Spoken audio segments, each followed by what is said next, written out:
Hi guys, welcome to Motor Training Academy. So இன்னைக்கு இந்த மாதிரி ஒரு மிஸ்ஸிங் நம்பர் இன்சர்ட்டிங் தி மிஸ்ஸிங் கேரக்டர் ஒன்னு கேக்குறாங்க.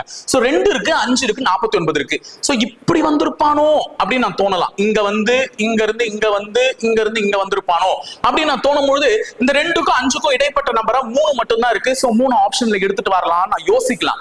ஆனா 2 3 5 எல்லாமே பிரைம் நம்பருங்க. 2 3 5 எல்லாமே பகா எண்கள்.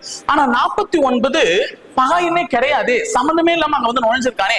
ஆனா இன்னொரு ட்ரிக்கை யோசிக்கிறேங்க. இந்த 49 பார்க்கும்போது அது எனக்கு பகா எண் கிடையாது, ஆனா அது 7ஓட ஸ்கொயர்னு தெரியும்ல. அப்போ இங்க 2ன்றது டைரக்டா ஒரு பகா எண்ணை கொடுத்துட்டான், 5ன்றதும் டைரக்டா ஒரு பகா எண்ணை கொடுத்துட்டான். அப்ப இந்த இடத்துல ஏன் அவன் பகா எண்ணை வைக்காம 3, ஏன்னா 2 3 3க்கு அடுத்த பகா எண் 5, 5க்கு அடுத்த பகா எண் 7. சோ இப்படிதாங்க போயிருக்கு, எல்லாமே பகா எண். ஆனா இது ரெண்டுத்தையும் டைரக்டா எழுதுனவன் இதை மட்டும் ஏன் ஸ்கொயர் பண்ணிருக்க கூடாது? அப்ப இங்க 3 ஸ்கொயர் என்ன வந்திருக்கணும்? 9 வந்திருக்கணும். அப்ப விடுபட்ட இடத்துல வர வேண்டிய எண் என்னது? 9. இருக்கா? ஒரு லாஜிக் ஃபாலோ ஆகுதா? ஏன்னா 3மே பகா எண்ணா கொடுத்துட்டு 1 மட்டும் பகா எண் எல்லாம் வைக்க மாட்டான்ல.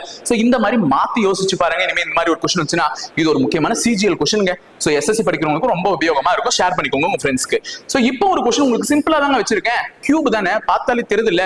அப்ப எந்த கியூப் அந்த கியூபை ஃபில் பண்ணுன்றத கரெக்டா சொல்லிட மாட்டீங்க? கண்டிப்பா சொல்லிட தானே போறீங்க. சோ இணைந்திருங்க, தொடர்ந்து பயணிப்போம் முப்படை பயிற்சி மையத்துடன். நன்றி, வணக்கம்.